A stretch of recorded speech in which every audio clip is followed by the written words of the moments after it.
Media ద్వారానే ఈ message ని పబ్లిక్ తీసుకెళ్ళగలరు. ఒకవేళ మీరు అన్నట్టు అది కనుక ల్యాబ్స్ సెటరైట్ చేసినట్టయితే మీరు పునరాలోచన చేసుకునే అవకాశాలు ఉన్నాయి. నేను అసలుకి వెళ్ళనండి. నేను తిరిగి వెనక్కి వెళ్లే ప్రశ్నే లేదు.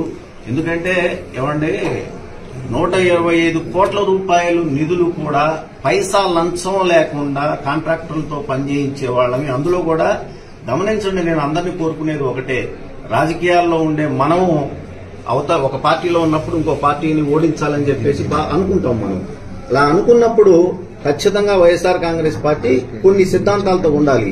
అవి ఏంటి అని అంటే, మంగళగిరిలో టీడీపీ అభ్యర్థిని ఓడించాలి, కుప్పంలో టీడీపీ అభ్యర్థిని ఓడించాలి, పులివెందుల్లో టీడీపీ అభ్యర్థిని ఓడించాలి, అటు గాజువాక, భీమవరం ఇలాంటి కొన్ని ముఖ్యమైనటువంటి ప్రాంతాలలో వైఎస్ఆర్ కాంగ్రెస్ పార్టీ తెలుగుదేశం పార్టీ అభ్యర్థుల్ని, తన ఆపోజిట్ గా ఉండేటువంటి అభ్యర్థుల్ని ఓడించాలి అని అంటే పనిచేయాలండి మనం ప్రజలకి.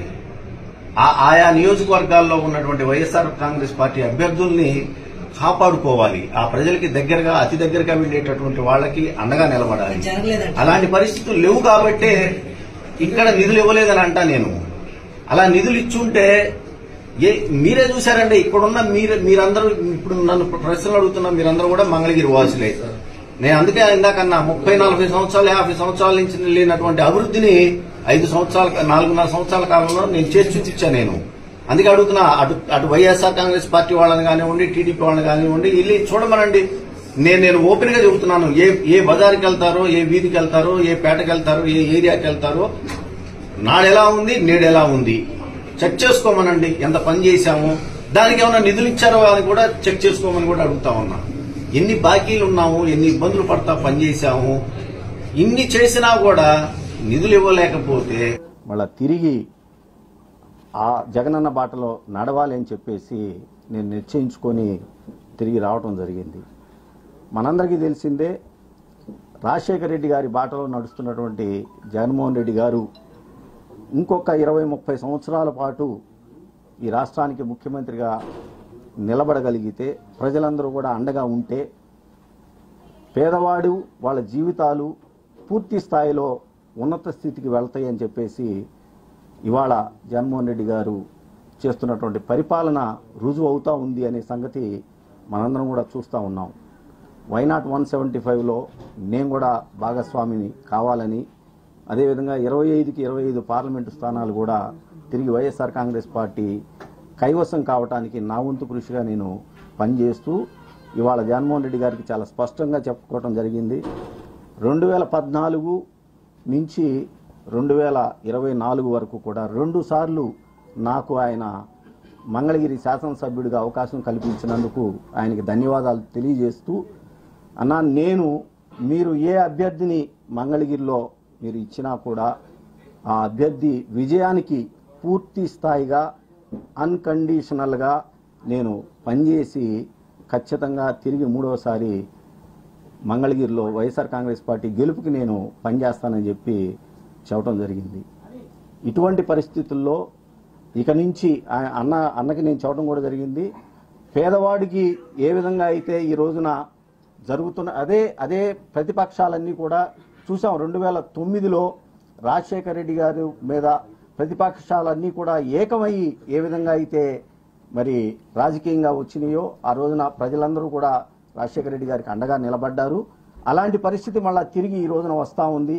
ఈ రాష్ట్రంలో పేదవాడికి మంచి జరగకూడదు, మధ్యతరగతి వాడికి ఎవరు అండగా ఉండకూడదు, మధ్యతరగతి వాళ్ళు ఎస్సీ ఎస్టీ బీసీ మైనార్టీలు ఎవరు కూడా రాజకీయంగా, ఆర్థికంగా, సామాజికంగా ఎదగకూడదు అని చెప్పేసి ఈ ప్రతిపక్షాలన్నీ కూడా చేస్తున్నటువంటి ప్రయత్నాన్ని తిరిగి ఎండగట్టాలి, వాటికి ఎదురుగా నిలబడాలి అని చెప్పేసి భావిస్తూ జగన్మోహన్ రెడ్డి గారి సారథ్యంలో అన్కండిషనల్గా పనిచేయడానికి, అదేవిధంగా మంగళగిరిలో మళ్ళా చెప్తా ఉన్నాం, తిరిగి 2024లో కూడా నేను వైఎస్ఆర్ కాంగ్రెస్ పార్టీ అభ్యర్థి గెలుపుకి నేను కృషి చేస్తాను, పనిచేస్తానని చెప్పి తెలియజేసుకుంటూ, 19లో ఒక ఓసీ చేతిలో ఏ విధంగా అయితే తెలుగుదేశం పార్టీ నారా లోకేష్ గారు ఓడిపోయారో రాసిపెట్టుకుండి, మళ్ళా 24 ఎన్నికల్లో బీసీ సామాజిక వర్గానికి చెందినటువంటి అభ్యర్థి చేతిలో నారా లోకేష్ గారి ఓటమి ఖాయం అని చెప్పేసి ఈ సందర్భంగా తెలియజేసుకుంటా ఉన్నాను. Thank you. ఓన్లీ మంగళగిరి వరకేనా సార్? ఇంకా మిగతా గుంటూరు పార్లమెంట్ కి సంబంధించి నియోజకవర్గాలు అలాగే పొన్నూరుకు సంబంధించి అభ్యర్థి ఎంపిక చెప్తారండి, అది చెప్తామన్నారు. రీజనల్ కోఆర్డినేటర్స్ తోటి మాట్లాడుకొని ఏ నియోజకవర్గాల్లో నేను నా సేవలు పనికి వస్తాయని చెప్పేసి పార్టీ భావిస్తూ అన్ని చోట్ల తిరిగి నేను పని చేయడానికి రెడీగా ఉన్నాను. వర్ధిల్లాలి ఆర్కే గారి నాయకత్వం, వర్ధిల్లాలి ఆర్కే గారి నాయకత్వం. జై జగన్, జై జగన్, జోహార్ వైఎస్ఆర్.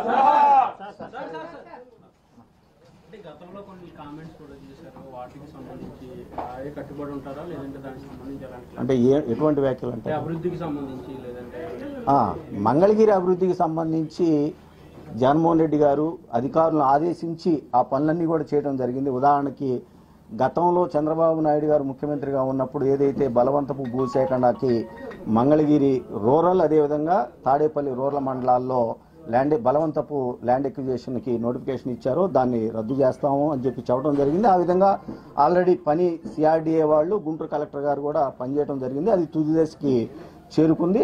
అదేవిధంగా మంగళగిరి డెవలప్మెంట్ కి సంబంధించి కూడా పూర్తి స్థాయిలో అంచనాలు అవి సిద్ధమైపోయి పనులు కూడా ఆల్రెడీ స్టార్ట్ చేశారు కాబట్టి అది ఆ దిశగా ఇవాళ పనులు పూర్తి స్థాయిలో అయిపోవస్తా ఉంది. అది నేను ఇంకా అడగలేదండి జగన్మోహన్ రెడ్డి గారిని. జగన్మోహన్ రెడ్డి గారు ఏ అభ్యర్థి ఇచ్చినా బీసీ సామాజిక వర్గానికి మాత్రం మంగళగిరి సీట్ ఇస్తా ఉన్నారు. ఆ అభ్యర్థి గెలుపు కోసం నేను పనిచేస్తాను.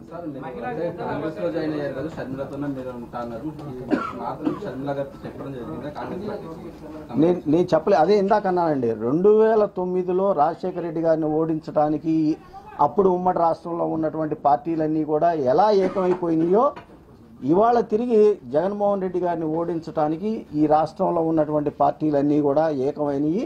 అది జరగకూడదు. ఎందుకంటే పేదవాడు గొప్పవాడు కావాలి, ఎస్సీ ఎస్టీ బీసీ మైనార్టీలు రాజకీయంగా ఆర్థికంగా సామాజికంగా ముందుకి రావాలి. ఆ దిశగా అడుగులు వేస్తున్నటువంటి జగన్మోహన్ రెడ్డి గారికి అండగా నిలబడాలని చెప్పేసి అనుకున్నాను.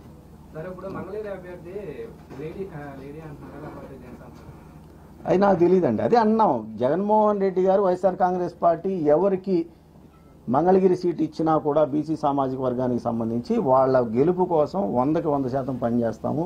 ఖచ్చితంగా మూడవసారి 2024లో వైఎస్ఆర్ కాంగ్రెస్ పార్టీ జెండా రెపరెపలాడుద్ది మంగళగిరిలో.